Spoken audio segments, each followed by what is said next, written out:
Hi, hello everyone. Welcome to Inceptra 25 conducted by Trichy Engineering College and Surya College of Engineering. So எல்லா டிபார்ட்மெண்ட்டும் ஒன்றா சேர்ந்து இந்த சிம்போசியத்தை conduct பண்ணுறாங்க. நான் இந்த காலேஜில் சேர்ந்ததுக்கப்புறம் எனக்கு தெரிஞ்சு வைக்கக்கூடிய முதல் சிம்போசியம் இதுதான். இந்த சிம்போசியத்தில் paper presentation, technical quiz, code debugging, dumb charades அப்படிங்கிற மாதிரியான ஈவெண்ட்ஸ் இருக்குது. ஒவ்வொன்றும் எப்படி இருக்குது அண்ட் போன வீடியோவிலேயே நிறைய கமெண்ட்ஸ் வந்திருந்தது. ப்ரோ, பேப்பர் ப்ரெசன்டேஷன் இங்கிலீஷில் தான் பண்ணணுமா இல்லை தமிழ்லேயும் நம்மளால் பண்ண முடியுமா? பேப்பர் ப்ரெசன்டேஷன் எப்படிலாம் பண்ணணும், அந்த பிபிடி எந்த மாடுலேஷனில் இருக்கணும் அப்படின்னு சொல்லிட்டு நிறைய டவுட்ஸ் நிறைய பேர் கமெண்ட்ஸில் கேட்டிருந்தாங்க. இந்த வீடியோவில் நான் அதை பற்றிய தெளிவான விளக்கத்தையும் நான் சொல்கிறேன்.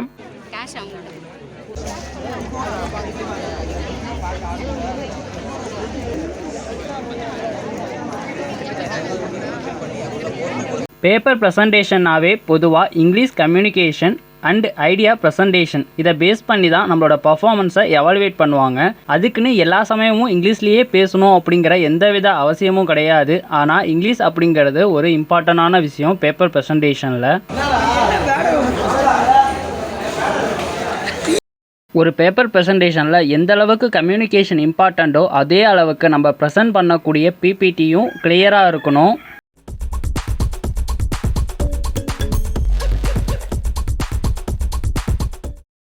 இந்த வீடியோக்கும் உங்கள் சப்போர்ட்டை கொடுங்க. இந்த வீடியோவை லைக் பண்ணிவிட்டு கீழே இருக்கிற சப்ஸ்கிரைப் பட்டனை கிளிக் பண்ணி நம்ம சேனலை சப்ஸ்கிரைப் பண்ணிக்கோங்க. Thank you, sir. Now our chief guest, Mr. Nikhil Antony Kumar, will deliver his speech. Thank you so much for the management and the organizers and the volunteers, especially in organizing the wonderful symposium today. It's a great honor and I have immense gratitude and pleasure to come back to the same university where I have started my journey. And when I see all of you, right, I see myself. I used to sit there 4 years ago and look back and think, what would I do after 4 years? And now coming in the same, present your topics, present your presentations. I used to myself go to other organizations and universities and present my paper as well. What I used to do is, I used to incorporate this method called storytelling, making it interactive by animations. If you present something in that manner, people can just see those visualizations and understand. That would easily convey the message that you want to pass on. Right? So that's one method that I used to incorporate in my PowerPoint presentations, which related with the audience.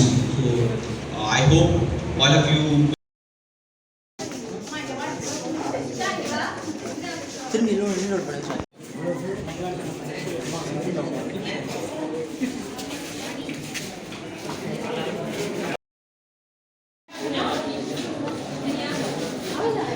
minutes தான் time, கொஞ்சம் குயிக்கா முடிங்க.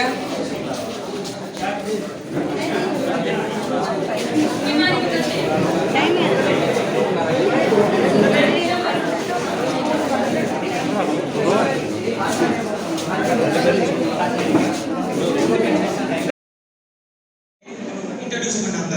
அது ஹியூமனோட thought ப்ராசஸை increase பண்ணதுக்காக first introduce பண்ணாங்க 1980s expert system. நாம் present பண்ணக்கூடிய பிபிடியில் அதிகமான இமேஜஸ், எஃபெக்ட்ஸ், டிரான்சிஷன்ஸ்னு ஆட் பண்ணி அந்த பிபிடியை காம்ப்ளெக்ஸாக மாற்றாமல் ரொம்ப சிம்பிளாக தெளிவாக நம்ம ஐடியாவை சொல்ல வேண்டிய விதத்தில் கரெக்டாக நீங்கள் அப்ரோச் கொடுத்தீங்கன்னா கண்டிப்பாக உங்களால் ஃபஸ்ட் ப்ரைஸ் வின் பண்ண முடியும்.